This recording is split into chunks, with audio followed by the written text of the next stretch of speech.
जय श्री कृष्ण। आप सभी का पुनः स्वागत है। आज का हमारा विषय है कि हमें डर क्यों लगता है। आज हम डर से मुक्त होने पर विचार करेंगे। आदरणीय कृष्ण प्रेमियों, डर एक भावना है जो किसी व्यक्ति को किसी खतरे की आशंका होने पर महसूस होती है। यह एक सामान्य मानव भावना है जो हमें खतरे से बचाव करने में मदद करती है। डर के कारण व्यक्ति को शारीरिक और मानसिक दोनों तरह के परिवर्तन महसूस हो सकते हैं, जैसे कि तेज दिल की धड़कन, पसीना आना और चिंता महसूस होना। डर के कई प्रकार हो सकते हैं, जैसे कि अज्ञात या अनजान चीजों का डर, सामाजिक स्थितियों में डर महसूस करना, जैसे कि लोगों के सामने बोलने का डर, शारीरिक नुकसान या चोट का डर, मानसिक स्वास्थ्य से जुड़े डर, जैसे कि पागलपन का डर। डर एक सामान्य भावना है, लेकिन कभी कभी यह बहुत अधिक हो सकता है और व्यक्ति के जीवन को प्रभावित कर सकता है। जब हमें किसी स्थिति के बारे में अनिश्चितता होती है तो हमें डर लग सकता है। जब हमें लगता है कि हमें या हमारे प्रियजनों को खतरा है तो हमें डर लग सकता है। जब हमें किसी चीज के बारे में जानकारी नहीं होती है तो हमें डर लग सकता है। यदि हमारे पास पहले कोई बुरा अनुभव हुआ है तो हमें डर लग सकता है। हमारे समाज और संस्कृति में डर के बारे में विचारों और मान्यताओं का प्रभाव हो सकता है। प्राकृतिक आपदाओं जैसे कि भूकंप, तूफान या बाढ़ का डर, असफलता का डर जैसे कि परीक्षा में फेल होने का डर, अन्य लोगों की राय का डर जैसे कि लोगों की आलोचना का डर, अजीब या अनजान जगहों का डर जैसे कि अंधेरे में जाने का डर। यदि आपको किसी चीज का डर है तो मेरे यहाँ कुछ सुझाव हैं जो आपको डर पर काबू पाने में मदद कर सकते हैं। डर को स्वीकारें। सबसे पहले अपने डर को स्वीकार करें और इसे दबाने की कोशिश नहीं करें। डर का सामना करें। डर का सामना करने की कोशिश करें और इसे समझने की कोशिश करें कि यह क्यों हो रहा है। शांति प्राप्त करें। गहरी सांस लें, ध्यान करें या कोई अन्य शांति प्राप्त करने वाली तकनीक का उपयोग करें ताकि आप शांत हो सकें। सपोर्ट प्राप्त करें। दोस्तों, परिवार या मानसिक स्वास्थ्य पेशेवरों से समर्थन प्राप्त करें ताकि आप अपने डर के बारे में बात कर सकें। डर को बदलें। अपने डर को बदलने की कोशिश करें ताकि आप इसे अधिक सकारात्मक तरीके से देख सकें। कदम दर कदम आगे बढ़ें। अपने डर का सामना करने के लिए छोटे छोटे कदम उठाएं, धीरे धीरे आगे बढ़ें। आत्मविश्वास बढ़ाएं। अपने आत्मविश्वास को बढ़ाने की कोशिश करें ताकि आप अपने डर पर काबू पा सकें। यह महत्वपूर्ण है कि आप यह समझें कि डर पर काबू पाना एक प्रक्रिया है और यह रातों रात नहीं होगा। धैर्य रखें और अपने आप पर विश्वास करें। प्रिय बंधुओं, आदरणीय कृष्ण प्रेमियों,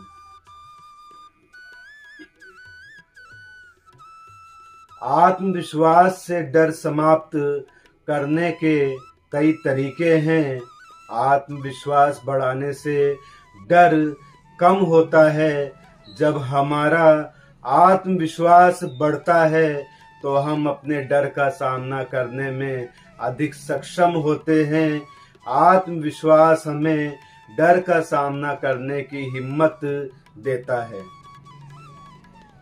आत्मविश्वास से डर को बदलने में मदद मिलती है, बदलने में मदद करता है, ताकि हम इसे अधिक सकारात्मक तरीके से देख सकें। आत्मविश्वास हमें अपने डर को कम करने में मदद करता है, ताकि हम इसे अधिक प्रबंधन कर सकें। आत्मविश्वास हमें अपने डर को समाप्त करने में मदद करता है, ताकि हम इसे पूरी तरह से खत्म कर सकें। प्रिय बंधुओं, कुंठा से डर बढ़ सकता है। कुंठा एक प्रकार की नकारात्मक भावना है जो हमें असहज और चिंतित महसूस करा सकती है। जब हम कुंठित होते हैं तो हमारा मन और शरीर तनाव में आ जाता है, जिससे तनाव की भावना, डर की भावना बढ़ जाती है। कुंठा से डर बढ़ने के कई कारण हो सकते हैं, जैसे असुरक्षा की भावना। कुंठा हमें असुरक्षित और कमजोर महसूस करा सकती है, जिससे डर की भावना बढ़ सकती है। चिंता और तनाव, कुंठा से चिंता और तनाव बढ़ सकता है, जिससे डर की भावना बढ़ सकती है। नकारात्मक विचार, कुंठा नकारात्मक विचारों को बढ़ावा दे सकती है, जिससे डर की भावना बढ़ सकती है। अनिश्चितता, कुंठा अनिश्चितता की भावना को बढ़ावा दे सकती है, जिससे डर की भावना बढ़ सकती है। आप कुंठा को पहचानें और इसे प्रबंधन करने के लिए कदम उठाएं। कुंठा को प्रबंधन करने के लिए आप कई तकनीक का उपयोग कर सकते हैं, जैसे कि ध्यान, व्यायाम और संचार। तनाव भी डर को बढ़ाने में सहायक होता है। तनाव डर को कई तरीकों से बढ़ा सकता है। हार्मोनल परिवर्तन, तनाव हार्मोनल परिवर्तन का कारण बनता है, जिससे डर की भावना बढ़ सकती है। चिंता और अनिश्चितता, तनाव चिंता और अनिश्चितता को बढ़ावा देता है, जिससे डर की भावना बढ़ सकती है। संवेदनशीलता में वृद्धि, तनाव संवेदनशीलता को बढ़ाता है, जिससे छोटी छोटी बातों से भी डर लग सकता है। सोच विचार की प्रक्रिया में बदलाव, तनाव सोच विचार की प्रक्रिया को प्रभावित करता है, जिससे नकारात्मक विचारों को बढ़ावा मिलता है। शारीरिक लक्षणों को बढ़ाना, तनाव शारीरिक लक्षणों को बढ़ाता है, जैसे कि दिल की धड़कन, पसीना आना, जिससे डर की भावना बढ़ सकती है। आप तनाव को पहचानें और इसे प्रबंधन करने के लिए कदम उठाएं। तनाव को प्रबंधन करने के लिए आप कई तकनीकों का उपयोग कर सकते हैं, जैसे कि ध्यान, व्यायाम और संचार। कृष्ण प्रेमियों, नशे की आदत डर को बढ़ा सकती है। नशे की आदत से मस्तिष्क की संरचना और कार्य प्रणाली प्रभावित होती है, जिससे डर की भावना बढ़ सकती है। यहाँ कुछ तरीके हैं जिससे नशे की आदत डर को बढ़ा सकती है। मानसिक स्वास्थ्य पर प्रभाव, नशे की आदत मानसिक स्वास्थ्य पर प्रभाव डालती है, जिससे डर की भावना बढ़ जाती है। चिंता और तनाव में वृद्धि, नशे की आदत और तनाव को बढ़ा सकती है, जिससे डर की भावना बढ़ जाती है। अनिश्चितता और असुरक्षा की भावना, नशे की आदत अनिश्चितता और असुरक्षा की भावनाओं को बढ़ा सकती है, जिससे डर की भावना बढ़ सकती है। संवेदनशीलता में वृद्धि। नशे की आदत संवेदनशीलता को बढ़ा सकती है, जिससे छोटी छोटी बातों से भी डर लग सकता है। नकारात्मक विचारों को बढ़ावा। नशे की आदत नकारात्मक विचारों को बढ़ावा दे सकती है, जिससे डर की भावना बढ़ सकती है। आप नशे की आदत को पहचाने और इसे प्रबंधन करने के लिए कदम उठाएं। इसके लिए आप कई तकनीकों का उपयोग कर सकते हैं, जैसे कि संज्ञानात्मक व्यवहारिक थेरेपी, समर्थन समूह और दवा उपचार। प्रिय बंधुओं, हीन भावना से डर क्यों हावी होता है? यह एक जटिल और व्यक्तिगत प्रश्न है। स्थिति, अनुभवों और परिस्थितियों पर निर्भर करता है। हीन भावना से डर हावी होने के कई कारण हो सकते हैं। असुरक्षा की भावना। हीन भावना से व्यक्ति असुरक्षित और कमजोर महसूस कर सकता है, जिससे कि डर की भावना बढ़ सकती है। अनिश्चितता। हीन भावना से व्यक्ति को अपने बारे में और अपने भविष्य के बारे में अनिश्चितता का सामना करना पड़ सकता है, जिससे डर की भावना बढ़ सकती है। नकारात्मक आत्मचिंतन। हीन भावना से व्यक्ति नकारात्मक आत्मचिंतन का शिकार हो सकता है, जिससे डर की भावना बढ़ सकती है। सामाजिक तुलना। हीन भावना से व्यक्ति सामाजिक तुलना का शिकार हो सकता है, जिससे डर की भावना बढ़ सकती है। असफलता का डर। हीन भावना से व्यक्ति असफलता के डर से ग्रस्त हो सकता है, जिससे डर की भावना बढ़ सकती है। आप हीन भावना को पहचानें और इसे प्रबंधन करने के लिए कदम उठाएं। आप कई तकनीकों का उपयोग कर सकते हैं, जैसे कि संज्ञानात्मक व्यवहारिक थेरेपी, समर्थन समूह और आत्म सुधार की तकनीकें। कृष्ण प्रेमियों, डर को दूर करने में मदद करने के लिए यहाँ कुछ सुझाव हैं। डर को स्वीकार करें। सबसे पहले डर को स्वीकार करें और इसे दबाने की कोशिश नहीं करें। डर का सामना करें।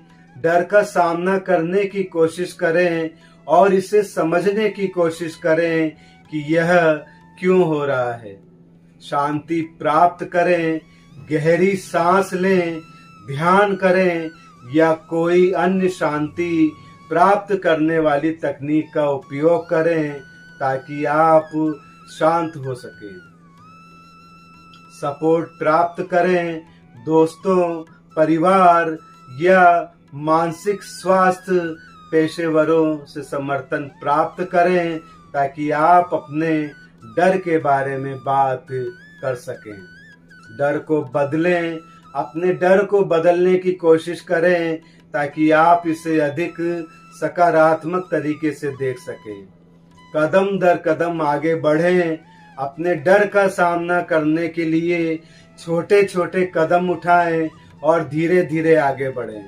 आत्मविश्वास बढ़ाएं। अपने आत्मविश्वास को बढ़ाने की कोशिश करें, ताकि आप अपने डर पर काबू पा सकें। प्रेरणा प्राप्त करें। अपने डर पर काबू पाने के लिए प्रेरणा प्राप्त करें और अपने आप पर विश्वास करें। प्रिय साथियों, परिवार डर को दूर करने में बहुत महत्वपूर्ण भूमिका निभा सकता है। यहाँ कुछ तरीके हैं जिसमें परिवार डर को दूर करने में सहायक हो सकता है। समर्थन और संजीदगी। परिवार के सदस्यों को समर्थन और संजीदगी के साथ आपके डर को सुनना चाहिए और आपको समझने की कोशिश करना चाहिए। सुरक्षा की भावना। परिवार के सदस्यों को आपको सुरक्षा की भावना प्रदान करनी चाहिए ताकि आप अपने डर के बारे में खुलकर बात कर सकें। प्रेरणा और उत्साह परिवार के सदस्यों को आपको प्रेरित और उत्साहित करना चाहिए ताकि आप अपने डर पर काबू पा सकें। समाधान खोजने में मदद परिवार के सदस्यों को आपके साथ मिलकर समाधान खोजने में मदद करनी चाहिए ताकि आप अपने डर को दूर कर सकें। विश्वास और समझदारी परिवार के सदस्यों को आपके डर को समझने की कोशिश करनी चाहिए और आपके प्रति विश्वास और समझदारी का भाव रखना चाहिए। सहयोग और सहानुभूति परिवार के सदस्यों को आपके साथ सहयोग और सहानुभूति के साथ काम करना चाहिए ताकि आप अपने डर को दूर कर सकें। परिवार के सदस्यों को आपके डर को समझने की कोशिश करनी चाहिए और आपको समर्थन और संजीदगी प्रदान करनी चाहिए।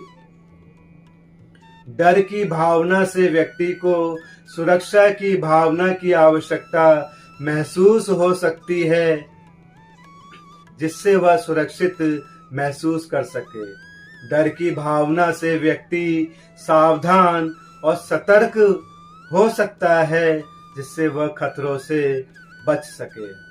डर की भावना से व्यक्ति संघर्ष और साहस का प्रदर्शन कर सकता है जिससे वह अपने डर पर काबू पा सके। आत्म मूल्यांकन और आत्म सुधार डर की भावना से व्यक्ति अपने आत्म मूल्यांकन और आत्म सुधार की दिशा में कदम उठा सकता है जिससे वह अपने डर को दूर कर सके। रचनात्मक और नवाचार डर की भावना से व्यक्ति रचनात्मक और नवाचारी हो सकता है जिससे वह अपने डर का समाधान खोज सके। यह महत्वपूर्ण है कि डर की भावना व्यक्ति की मानसिक स्थिति, अनुभवों और परिस्थितियों पर निर्भर करता है। कृष्ण प्रेमियों, प्रिय बंधुओं, जब हम श्री हरि भगवान कृष्ण की शरण में होते हैं तो वह स्वयं हमारी रक्षा करते हैं। श्री हरि भगवान कृष्ण हमें डर से बचाने में मदद करते हैं। श्री कृष्ण भगवान हमें आश्वासन देते हैं कि वह हमेशा हमारे साथ हैं और हमें सुरक्षित रखते हैं। श्री हरि भगवान कृष्ण हमें शक्ति प्रदान करते हैं ताकि हम हमें अपने डर का सामना कर सकें। श्री हरि भगवान कृष्ण हमें शांति प्रदान करते हैं ताकि हम अपने डर को शांति से संभाल सकें। श्री हरि भगवान कृष्ण हमें मार्गदर्शन प्रदान करते हैं ताकि हम अपने डर को सही तरीके से संभाल सकें। श्री हरि भगवान कृष्ण हमें सहायता प्रदान करते हैं ताकि हम अपने डर को पार सकें। कृष्ण प्रेमियों, डर एक सामान्य मानसिक प्रक्रिया है। डर से डरने की कोई आवश्यकता नहीं। डर से लड़ें और उसे अपने दैनिक जीवन से दूर रखें। श्री हरि भगवान कृष्ण सदा ही आपका कल्याण करें। जय श्री कृष्ण।